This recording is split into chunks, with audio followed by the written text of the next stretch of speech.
Hi everyone, in this video I'm going to show you how to set up TankSync when you receive a unit. So when you unbox it, you will get two units. One is the transmitter, which is this larger unit, and another is this receiver, which is this display based unit. So we'll take this receiver unit, and this has a USB type C in the back. We just need a type C power supply 5 volt and connect it.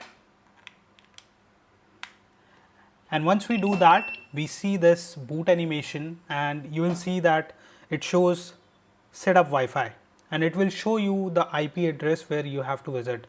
So once you see the screen, you have to just put it down, and then I'll just move this unit away. Grab your phone. On your phone, you have to go to the Wi-Fi settings, and there you will see that TankSync is visible.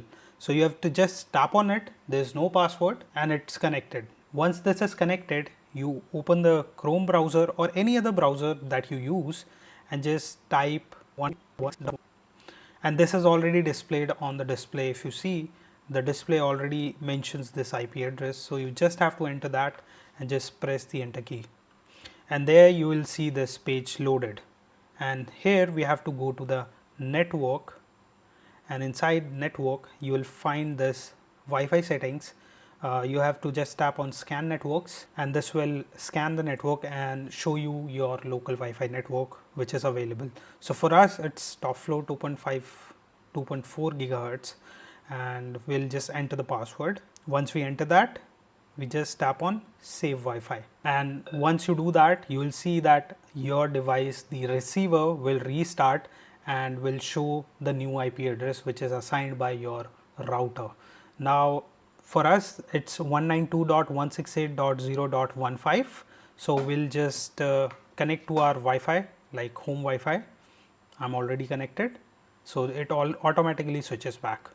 We just go to 192.168.0, and in our case it's 15, so we'll just tap on that and it will just load.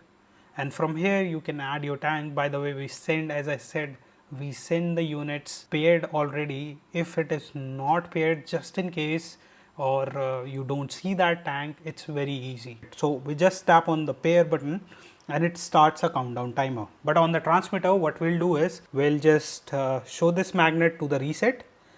The LED starts blinking, if you can see, and then we hold it here and we leave it. And if you see this, yeah, it showed paired at 37 seconds.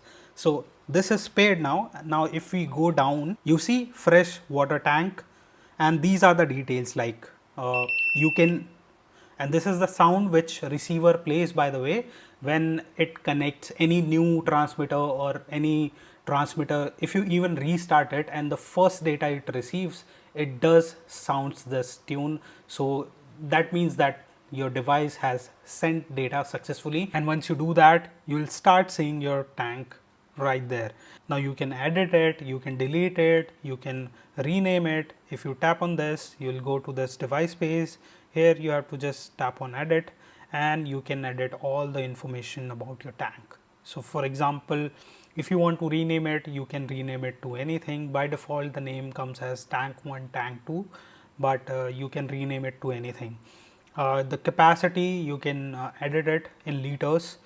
Then you can also choose the sensor. We have given this option, so if you want to build it yourself, you can use this liquid level sensor. This is experimental, so you'll have to figure out a few things like the casing, the enclosure, and all of that. So currently we are using ultrasonic sensor. We'll use keep current, and then you have the distance. You have distance when empty, distance when full, and sleep interval. Now these are all default settings. You can change these. If you want to stay updated, make sure you follow us on Instagram at instagram.com/smartgharlabs, or you can follow us on YouTube at youtube.com/ravi.s1ngh.